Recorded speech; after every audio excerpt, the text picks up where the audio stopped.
충만하시기를 주님의 이름으로 축원합니다. 영상으로 예배하는 각 처소마다 우리 주님의 은총이 충만하시기를 또 간절한 마음으로 바랍니다. 오늘은 2020년 마지막 주일입니다. 올 한 해 잘 보내셨습니까? 한 해를 보내면서 후회는 없으셨습니까? 2020년은 어떤 분에게는 그저 아무것도 하지 않고 지나간 그저 인생 가운데 한 해 빠져버린 것 같은 그런 한 해라고 말씀하시는 분들이 계십니다. 그럴 수 있겠다는 생각이 들어요. 우리가 할 수 있는 힘도 또 기회도 또 우리가 그런 여러 가지 자리도 제공되지 못하는 그런 어려움이 있었기 때문에 그렇겠지요.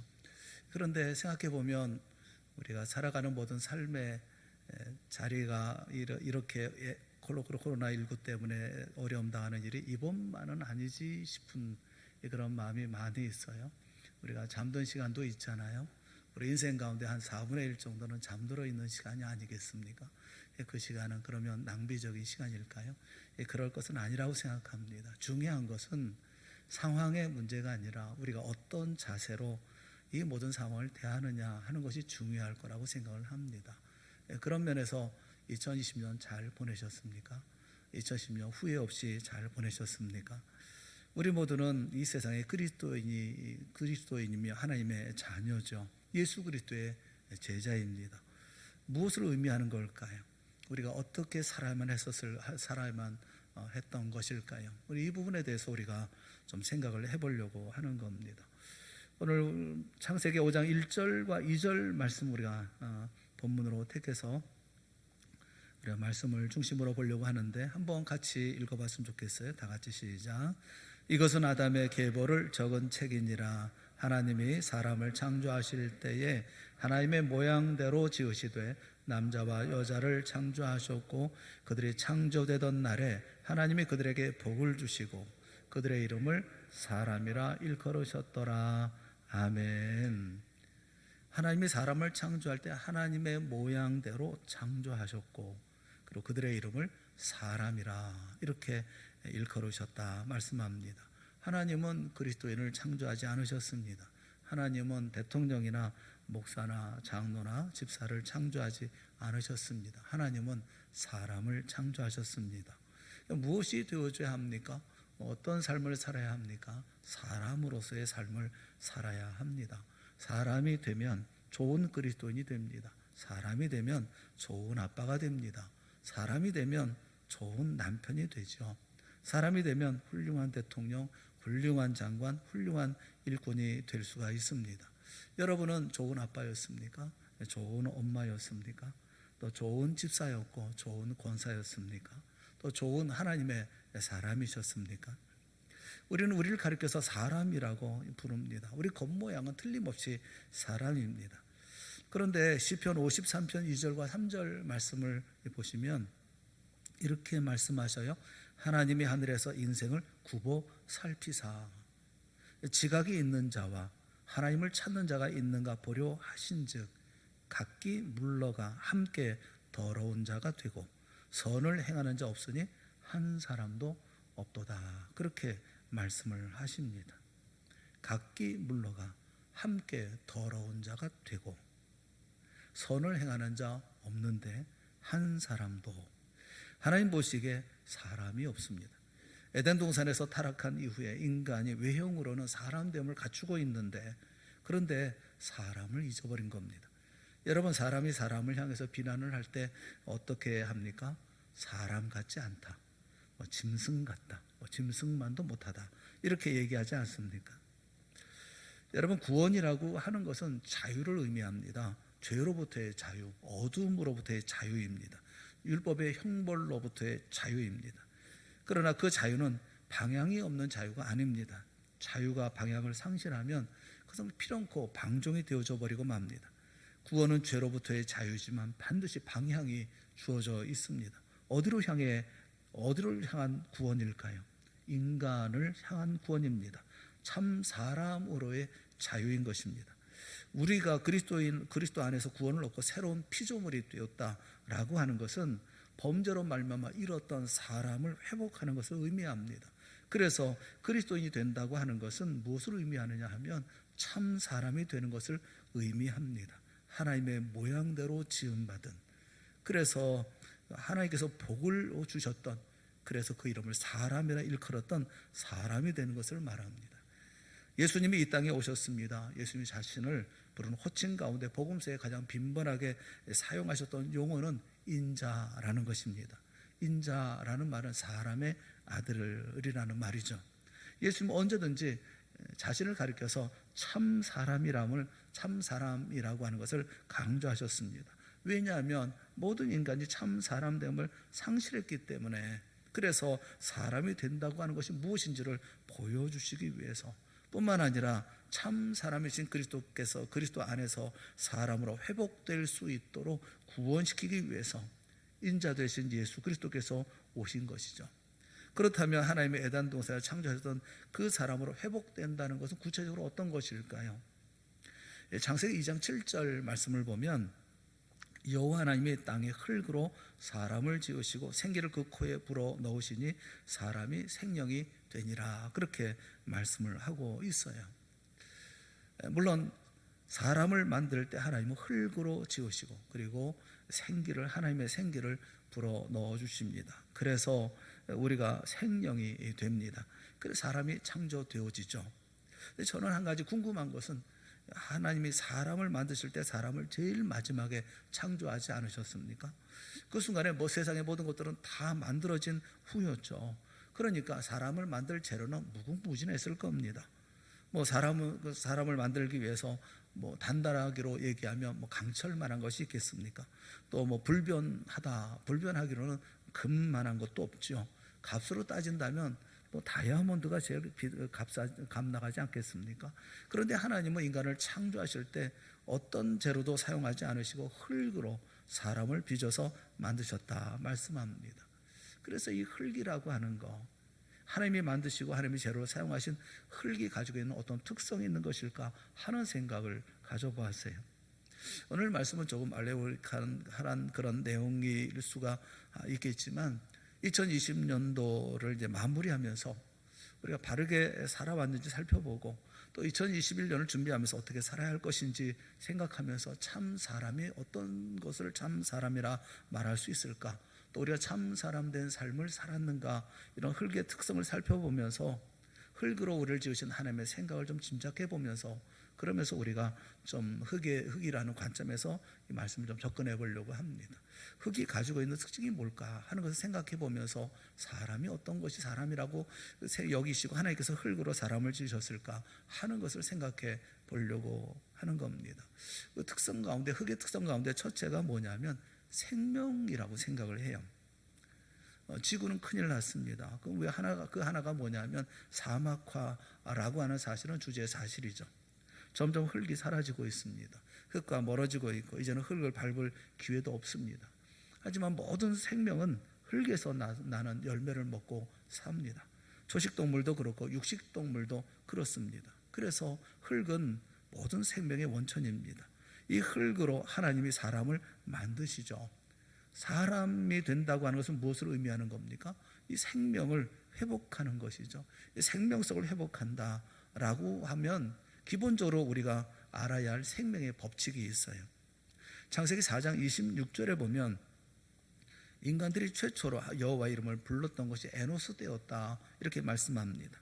셋도 아들을 낳고 그의 이름을 에노스라 하였으며 그때의 사람들이 비로소 여호와 이름을 불렀더라, 그렇게 말씀을 해요. 성경을 가만히 자세히 보면 창세기 1장 1절부터 4장 25절까지 그 어떤 인간도 자발적으로 하나님의 이름을 부른 적이 없어요. 그런데 왜 에노스 때에 비로소 여호와 이름을 불렀을까요? 에노스라고 하는 것은 사람의 이름이기도 하지만 히브리 말로는 보통 명사이기도 합니다. 히브리어 사전을 찾아보면 에노스라는 단어는 죽을 수밖에 없는 존재라는 의미로 쓰여져 있어요. 에노스 이전에는 사람이 자기가 죽을 수 있다는 사실에 대해서 간과하거나 무지하거나 했던 것 같습니다. 하지만 그들에게 죽음이 온다는 사실을 깨달았을 때 비로소 그들은 생명의 근원 되시는 영원하신 여호와를 불렀다, 이렇게 말씀하고 있죠. 그 한자에 보면 죽을 사자가 있어요. 죽을 사자를 이렇게 풀어보면 맨 위에 한일자가 있죠. 한일자가 있고 그 밑에 저녁 석자가 있습니다. 그리고 비수, 이제 칼을 가리키는 비자가 옆에 있습니다. 죽음이라는 게 뭐냐? 옛사람들이 생각할 때 어느 날 저녁에 느닷없이 날아오는 비수와 같은 거, 그렇게 생각을 한 거죠. 만약에 낮이라면 피할 여유도 있겠지만 밤에 동서남북 어디에서 비수가 날아올지 아무도 모르죠. 갑자기. 그게 죽음이라는 거예요. 죽음은 때와 장소를 따로 가리지 않습니다. 이 사실을 깨닫는다고 한다면 내가 어느 곳에 있든지 비수처럼 죽음이 내게 꽂힐 수 있다는 사실을 내가 인식하고 있다고 한다면 매일매일 그리스도 안에서의 생명의 참 사람으로 살아가게 되지 않겠습니까? 이것을 망각하고 살아가니 인생이 그저 헛된 인생을 살게 되어지는 것이 아니겠어요? 구약에 보면 인생이 헛되다라는 표현이 수차례 나오고 있습니다. 히브리 말로 헛되다라는 말은 헤벨이라는 말이에요. 이 헤벨이라는 히브리어 단어는 하벨이라는 단어에서 파생되어져 나온 말입니다. 이 하벨이라는 말은 숨쉰다라는 뜻을 가지고 있어요. 왜 숨쉬는 게 헛된 겁니까? 숨쉬다라는 동사에서 헛되다라는 말이 파생되어져 나왔을까요? 여러분, 살아있다는 게 뭡니까? 제가 숨을 들이쉽니다. 그리고 다시 내쉽니다. 그게 살아있는 거죠. 하지만 제가 내뿜었던 숨을 다시 들이마시지 못하는 순간 저 인생은 끝난 것입니다. 죽음은 절대로 거창한 게 아니라는 거예요. 이사야 선자는 이사야서 2장 22절에 보면 너희는 인생을 의지하지 말라. 그의 호흡은 코에 있나니 새말 가치가 어디 있느냐, 이렇게 말씀을 해요. 인생이 뭐냐? 인생이 그 코끝에 있다라고 말합니다. 하벨, 헛된 것이라는 거죠. 새말 가치도 없다라는 겁니다. 이것을 아는 사람이 생명을 회복하는 것이죠.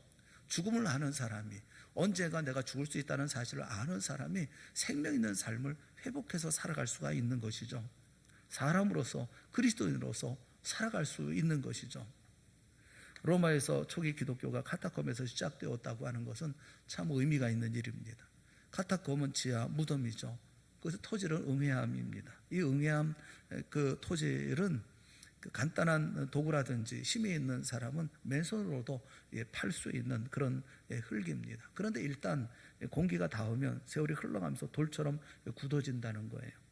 그런데 이 응애암이 고기가 맞아서 굳어지는 과정에 시신에서 흘러나오는 모든 썩은 물을 완벽하게 흡수하고 그 악취를 완전히 없앤다는 겁니다. 그래서 당시 로마 사람들은 땅을 파서 지하 묘소를 만드는 것, 그것이 훨씬 쉽고 위생적이었다라는 거예요.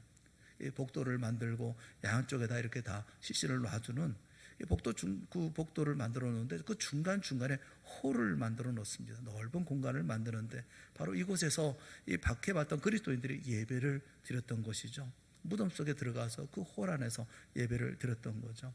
그러니까 초기 기독교인들은 이 시신들을 보면서 나도 언젠가는 저렇게 누울 것이다, 내게도 언젠가는 그 시간이 비수처럼 다가올 것이다 라고 생각하면서 영원한 생명이신 그리스도를 바라보는 거죠.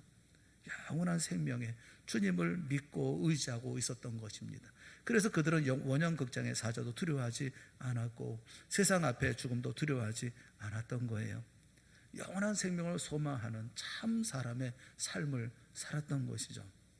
예수 그리스도의 십자가는 골고다에 있었습니다. 골고다는 해골이라는 뜻이에요. 해골처럼 생겼기 때문입니다. 예로부터 그 언덕은 그 죄수들의 사형 집행 장소로 쓰여졌습니다. 또 전설에 의하면 아담의 무덤이 그곳에 있다라는 얘기도 있었다고 그래요. 아담의 유골이 발굴되면서 골고다라 불렸다, 뭐 이런 이야기도 있습니다. 어느 것이 맞든 상관없이 예수님의 십자가는 해골 위에, 해골이라고 불려지는 그곳에 세워졌어요. 다시 말하면 죽음 위에 예수님의 십자가가 세워진 것입니다. 죽음 위에 생명이 세워진 것이죠. 생명의 생명 다음은 죽음을 할 때, 죽음을 전제할 때 생명의 생명 다음에 삶을 살아갈 수 있는 거예요. 사랑하는 여러분, 죽음을 아는 데서 생명은 생명다워집니다. 에노스, 죽을 수밖에 없는 존재인 것을 알 때에 생명의 근원 대신 하나님의 이름을 부르는 거죠. 사람이 영원토록 살 것처럼 그렇게 살아가니 영원한 존재이신 하나님에 대한 믿음이나 신뢰가 있는 것, 신뢰를 기다리고 있지 못하는 것이 아니겠습니까? 2020년 하루하루를 우리가 죽음을 생각하면서 언젠가 주님께서 나를 부르실 것을 생각하면서 그래서 이 하루하루의 삶을 생명 있는 삶으로 살아야 되겠다고 하는 마치 내 인생의 마지막 날인 것처럼 생명의 삶을 여러분 살아오셨습니까? 영원한 생명을 사모하며 여러분 삶을 살아오셨습니까? 예수님의 구원으로 참 사람된 하나님의 백성 예수 그리스도의 제자는 내일이 마치 내 생명의 마지막 날인 것처럼 오늘을 살아갑니다. 그 죽음이 나일 수도 있고 사랑하는 사람일 수도 있죠. 그래서 오늘은 정말 소중한 거예요. 죽음이 있음을 알고 그래서 그 가운데 정말 생명 있는 삶, 생명을 누리는 삶을 살아가야 되는 것이죠. 오늘은 함께 최선을 다해서 살아가는 이것이 생명 있는 삶이 아니겠어요? 저는 여러분에게 묻고 싶은 것은 2020년 한 해 동안 살아오면서 정말 매일매일이 이렇게 생명력이 넘치고 활력이 넘치는 삶을 살아오셨습니까? 예수 그리스도 앞에서 또 하나님 앞에서 생명 넘치는 삶, 활력 넘치는 삶을 여러분 살아오셨습니까? 흙으로 지으셨다고 하는 그곳에는 그 상징적인 의미 가운데 하나는 이 생명이다라는 생각을 해요. 또 한 가지 이 흙은 사랑을 상징하기도 합니다. 무엇을 버리든지 흙은 다 수용합니다. 배척하지 않습니다. 모든 것을 수용한 후에 자기 품에 안죠. 그리고 함께 더러워집니다. 그리고 정화시킵니다. 만약에 세상의 모든 오물을 다 이 흙이 받아들이지 않았다고 한다면 이 세상에 수많은 사람들이 살지 않았겠습니까? 그 많은 사람들, 많은 쓰레기들이 나왔을 터이고 또 세상 안에 얼마나 많은 쓰레기가 있습니까? 그런데 이것이 흙이 받아들이지 않았다면 그리고 정화시키지 않았다고 한다면 이 세상은 온통 쓰레기장이 되어져 버리고 말았을 겁니다. 참 사람이 된다고 하는 것은 이렇게 사랑을 회복하는 것이죠. 모든 것을 받아들이고 흡수하고 그리고 함께하고 더러워지지만 그러나 정화시켜서 새롭게 해서 그 가운데 새로운 생명의 열매를 맺게 하는 것, 그게 사랑의 모습이 아니겠어요? 그 헐버트 선교사님이 쓴 책 가운데 대한제국 멸망사라는 책이 있습니다. 거기서 이런 얘기를 했어요. 한국 사람들은 사회 관습적으로 유교도들이다라고 얘기를 했어요. 이게 문제죠. 사회 관습이라고 하는 것은 우리 삶과 바로 직결되는 그런 문제입니다. 많은 그리스도인들이 예배당 안에 앉아서 하나님을 의지하고 하나님을 바라고 또 하나님 앞에 또 믿음의 삶을 산다고 얘기하지만 그 의식 구조, 삶의 구조 자체는 유교의 방법을 따르고 있다라고 진단하고 계셔요. 한 사람에 대한 이야기를 여러분에게 말씀 좀 드리는 것이 좋겠다 싶어요. 우리가 어떤가 하는 것을 살펴보려고 하는 거예요. 어떤 분이 상담을 요청해 왔어요. 신앙생활을 잘 하는 그런 분입니다. 믿음 생활도 꾸준하게 잘 해오셨던 그런 분이에요. 뭐 이렇게 나무랄 게 없는 분인데 그 상담까지 깜짝 놀랄 내용이었습니다. 그것이 뭐냐면 아내와의 이혼권이에요. 아내와 이혼하려고 합니다 하면서 이야기하는 거예요. 10년 동안 단란하게 잘 살았습니다. 결혼하기 전에 시어머니를 모실 것을 제안을 했고 또 아내도 흔쾌히 받아들였어요. 그래서 시어머니를 모시고 이렇게 같이 10여 년을 살아온 겁니다.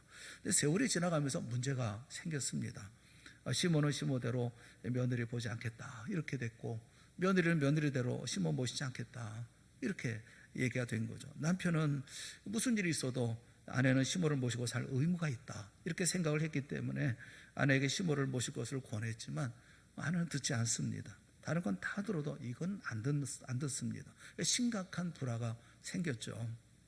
남편이 이제 이혼해야 되겠다 하는 생각을 하고 아내와 3개월 동안 별거하자 이렇게 얘기를 하고 좀 생각하면서 좀 얘기하자 그러면서 좀 생각 좀 해보자 3개월 별거하기로 하고 그 다음에 뭐 뜻이 다 달라지지 않으면 이혼하자 이렇게 해서 그 3개월 남겨둔 일주일 전에 찾아온 거예요. 고민이 많이 되니까 와서 어떻게 하면 좋겠습니까? 그러면서 이 부분에 대해서 이제 상담을 이제 상의를 하는 거죠. 목사님 어떻게 하면 좋겠습니까? 저는 몇 가지 질문을 했어요. 첫째가 뭐냐면 얼마나 아내를 사랑하고 계십니까? 라는 것입니다. 남편과 아내는 본래 남남입니다. 그렇다면 남편의 어머니도 더욱 남일 수밖에 없죠. 그런데 남에 불과한 남편의 아내를 내 어머니처럼 모셔야 할 이유가 있다고 한다면 그건 남편의 사랑 때문입니다. 남편의 사랑이 없다면 남편의 어머니를 모셔야 할 까닭이 없죠. 남편의 사랑 때문에 남편의 아버지도 어머니도 그에게 존귀한 귀한 존재가 되어지는 것이 아니겠어요? 그분 앞에서 자식의 도리를 다하게 되는 것 아니겠습니까? 그래서 누구든지 아내에게 시어머니에 대한 의무를 강조하기 전에 정말 아내가 자발적으로 어머니를 사랑할 수밖에 없도록 내 아내를 내가 진심으로 사랑하고 있는지 그걸 물어본 거예요. 두 번째 물어본 것은 아내를 위해서 얼마나 울타리가 되어주고 있느냐라는 겁니다. 하나님의 모든 명령은요 절대로 일방적이지 않습니다. 하나님의 모든 명령은 상호적입니다. 하나님은 틈이 있을 때마다 나를 믿어라, 하나님을 믿어라 이렇게 말씀하시죠. 그런데 하나님은 우리에게 일방적인 것을 요구하시는 것이 아닙니다. 하나님은 하나님으로서 당신의 의무를 다할 것을 천명하고 계시기 때문에 그렇습니다. 레위기서 26장 12절 말씀해 보면 나는 너희 중에 행하여 너희의 하나님이 되고 그렇게 말씀을 해요. 너희는 내 백성이 될 것이니라 그렇게 말씀합니다. 나는 너희 중에 행해서 너희의 하나님이 되고, 하나님은 우리의 하나님으로서 해야 할 모든 일을 다 하시는 겁니다. 그리고 너희는 내 백성이 될 것이니라 라고 말씀하고 있어요. 하나님은 아내에게 남편을 머리로 모시라고 순종하라고 합니다. 동시에 남편에게 아내를 자신의 몸처럼 그리스도께서 교회를 사랑하신 것처럼 사랑하라 이렇게 명하십니다. 그리스도께서 교회를 어떻게 사랑하셨습니까? 죽기까지 사랑하셨잖아요. 부모 자식 간도 마찬가지입니다. 하나님께서 내 부모를 공경하라 다섯 번째 계명을 주실 때 그 계명 속에는 그 부모는 자식으로부터 공경받을 만한 부모가 되어야 한다는 대전제가 깔려 있는 겁니다. 여러분, 하나님은 부모를 공경하라고 말씀하시도 하지만 모든 부모들에게 자녀를 노엽게 하지 말고 오직 주의 교훈과 훈계로 양육하라 라고 말씀합니다. 오직 주의 교훈과 훈계로, 다시 말하면 부모도 주의 교훈과 훈계로 살아가고 있다고 하는 것을 말씀하고 있는 것이죠. 내가 먼저 좋은 부모가 되라는 겁니다. 왜 그렇습니까? 좋은 부모 밑에 좋은 자녀가 있는 거예요. 저는 이제까지 좋은 시모 밑에 불효하는 며느리 나왔다는 말을 들어본 적이 없습니다. 오히려 교회를 열심히 다니고 있으면서도 며느리를 자기의 부속물처럼 생각하는 그런 상전으로서의 시어머니가 더 많다는 것을 알고 있어요. 그때 남편은 아내 울타리가 되어줘야 합니다. 남의 집에 들어와서 모든 삶이 정착되어질 때까지 기댈 땀이 되어주고 지켜주는 울타리가 되어주지 아니하면 아내는 결국 주저앉아 버릴 수밖에 없는 것이죠. 그래서 물어본 겁니다. 아내를 위해서 얼마나 울타리가 되어주고 있습니까? 세 번째는 얼마나 그리스도의 법칙을 존중하고 그리스도의 법칙을 따라 행하고 계십니까? 라고 물어봤어요. 많은 사람들이 그리스도의 사랑을 이야기하면서도 실제로는 공자의 말씀을 따르고 있어요. 여자는 무조건 남자에게 여필 종부해야 하고 그 삼종 지도해야 된다 뭐 이렇게 생각을 합니다. 이건 공자를 머리로 모신 사람의 생각이 아닙니까? 며느리는 무조건 시어머니에게 최선을 다해야 하고 최선을 다해야 된다고 이렇게 시어머니가 생각한다면 그분은 공자를 머리로 모신 분 아니겠어요? 하나님은 갈라디아서 5장 13절에 너희가 그리스도인이라고 하면서 말씀하신 것이 있어요. 오직 사랑으로 서로 종노릇하라 그렇게 말씀하셨어요. 오직 사랑으로 서로 종노릇하라. 서툰 며느리를 위해서 시어머니가 종노릇할 수 있어야 합니다. 이게 그리스도인입니다. 유교는 힘없는 자가 힘 있는 자를 섬기는 제도입니다. 그러나 기독교는 힘 있는 자가 힘 없는 자를 섬기는 것을 말씀하고 있어요. 예수 그리스도께서 우리에게 보여주신 것이 그것입니다. 만약에 공자를 머리로 모신 사람이라면 역필종부하지 않는 아내 포기해야 되겠죠. 그러나 그리스도를 머리로 모신 사람이라면 그가 사랑으로 종노릇하는 사람으로 성숙하기까지 그 수준에 내려가서 그를 섬겨줘야 되는 것이 아니겠어요? 그에게 물은 질문은 예수님께서 우리에게 주신 말씀대로 삶을 삽니까? 그리스도의 법칙을 존중하고 계십니까? 라는 겁니다. 네 번째는 아내에게 시어머니에 대한 효도를 요구하는 것만큼 본인은 그러면 처갓집 부모에게 얼마나 효도하는지 그것을 물어보았어요. 하나님께서 내 부모를 공경하라 라고 명령하실 때 그 계명은 절대로 아들과 며느리에게만 하신 명령이 아닙니다. 그 계명 속에는 딸과 사위도 포함되어져 있는 거예요. 내 아내가 내 어머니에게 효도하기를 원한다면 나도 아내 부모에게 효도를 할 수 있어야 합니다. 자기 부모에 대한 효도를 강요한다면 그는 한국인일 수는 있을지 모르지만 성경에서 말하는 그리스도인일 수는 없죠. 감사한 것은 우리 성도들 가운데는 처가 부모에 대해서도 최선을 다하시는 분들을 여러 번 보면서 참 감사한 마음이 있어요. 부모는 우리 모두에게 부모죠. 내 부모도 부모이고 내 아내의 부모도 내 부모고 내 가족도 내 가족이지만 내 아내의 가족도 내 가족 아니겠어요? 그렇게 섬겨야 되는 것 아니겠습니까? 그렇게 하고 있느냐라는 거죠.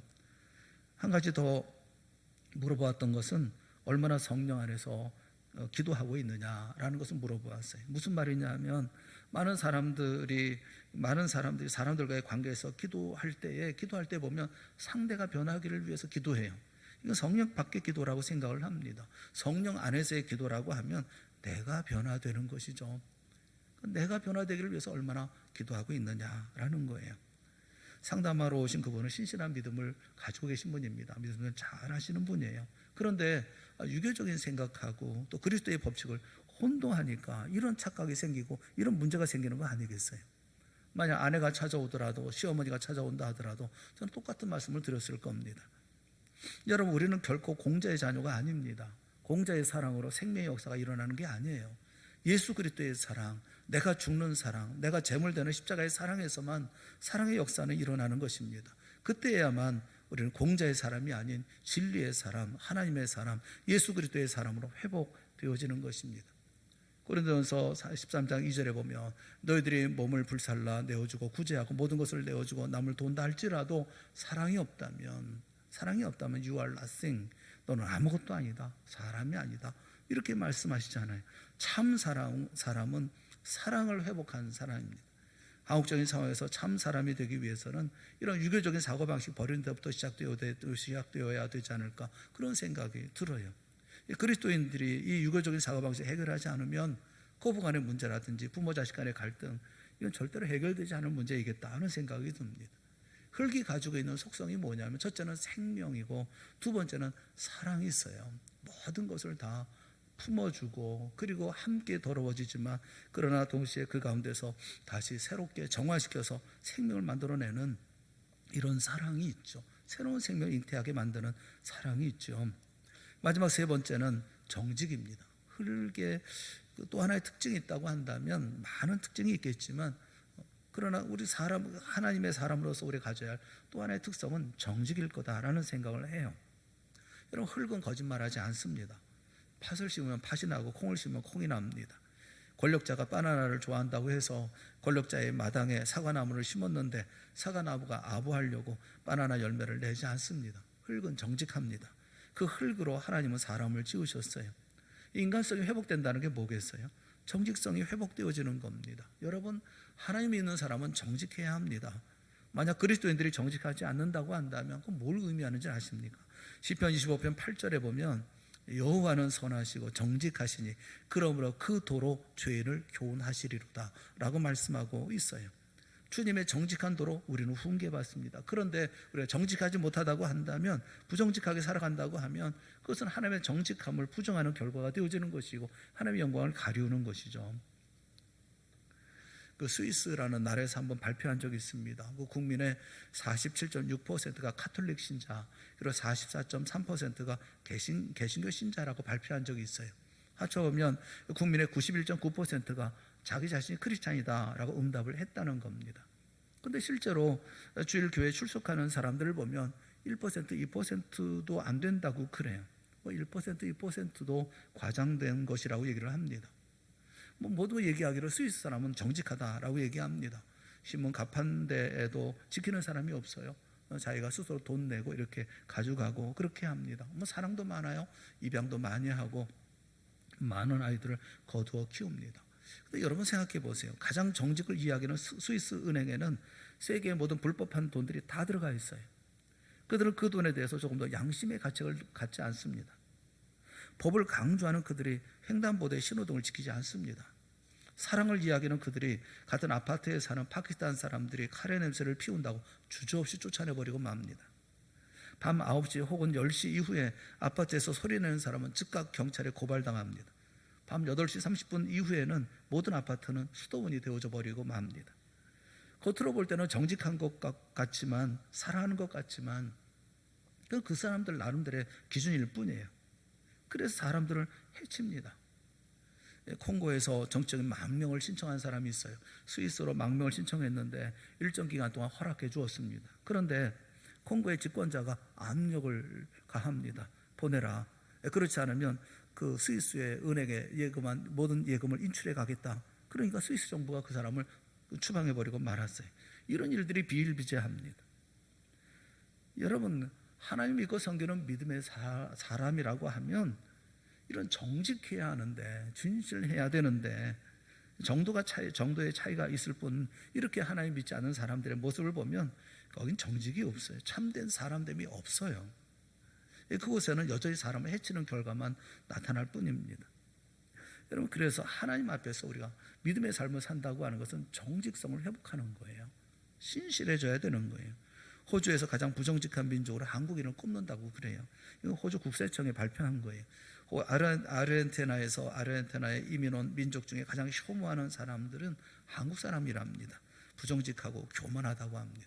독일에서 불시에 버스라든가 전차에서 표를 검사하는 검표원이 검사를 하면 제일 많이 이렇게 발각되는 사람이 한국 사람들이랍니다. 여러분, 부정직하게 살아가면 그 값을 받습니다. 예수 믿는 사람의 사람됨이라고 하는 것은 정직하게, 스스로 정직한 거예요. 정직해서 손해볼 이유가 없잖아요. 우리는 정직하면 손해본다고 생각하는데 도대체 뭘 손해본다는 겁니까? 하나님께서 우리에게 모든 것을 채워주고 갚아주실 터인데 왜 손해본다고 생각을 하십니까? 열왕기하 9장에 보면 이세벨이라고 하는 이스라엘의 왕후가 죽습니다. 그 말로가 어땠는지 우리에게 아주 중요한 메시지를 전해주고 있어요. 예후라고 하는 사람이 쿠데타를 일으켜서 이세벨은 죽음을 맞게 되어집니다. 내시가 왕궁 2층에서 아래로 던져서 죽게 됩니다. 쿠데타에 성공한 예후 장군이 자기들의 공신들과 술을 마시다가 그래도 이세벨이 한나라의 왕비인데 예를 갖추어서 장례식은 치러야 되지 않겠느냐 해서 병사를 보내서 그 시신을 수습하라 라고 했어요. 근데 그 병사가 와서 보고합니다. 그 병사의 보고가 이런 거예요. 갔더니 이세벨의 시체를 다 짐승들이 다 먹고 나서 남은 게 두골과 손과 발밖에 없었습니다 라고 보고를 합니다. 여러분, 대단히 중요한 메시지예요. 우리가 이 세상을 떠나는 순간에 우리는 하나님 앞에서 우리의 머리가 했던 일, 또 우리의 손으로 했던 거, 또 내가 발로 서 있었던 것을 보여드려야 되는 것이 아니겠어요? 그것이 정직한 자리였든지 부정직한 자리였든지 하나님께 다 보여드려야 되지 않겠습니까? 죽음은 비수처럼 찾아옵니다. 그러나 우리는 벌거벗은 듯이 하나님 앞에 서야 합니다. 우리가 과연 이 땅에서 참 사람으로 이 손과 발로 또 하나님이 주신 이 두뇌로 머리로 바르게 살았는지 보여드려야 되지 않겠어요? 그리스도인의 목적은 결코 잘 사는 데 있지 않아요. 바르게 사는 데 있는 겁니다. 그것만이 영원한 거예요. 흙의 특징을 보면 흙은 생명의 특징을 가지고 있고 사랑의 특징을 가지고 있고 이런 어떤 이 정직의 특징을 다 가지고 있어요. 그렇다고 한다면 그런 몸으로 우리가 삶을 살아야 되는 것이 아니겠어요? 그 자체로는 사람이 될 수 없죠. 그 흙으로 사람을 빚으신 후에 하나님이 생기를 불어 넣어주셨어요. 그래서 생명이 되었습니다. 사람이 된다라고 하는 것은 흙으로 지음받은 이 육체적인 존재가 영성으로 회복되어지는, 영적인 존재로 회복되어지는 것, 그것을 말씀하고 있잖아요. 우리가 이와 같은 영적인 그런 삶의 모습을 갖지 못한다고 한다면 우리는 짐승과 구별되지 않겠습니까? 하나님은 창세기 2장 19절에 보면 짐승도 똑같이 흙으로 지으셨다. 단지 차이가 있다고 한다면 생기를 주지 않았다고 하는 그런 차이가 있는 거잖아요.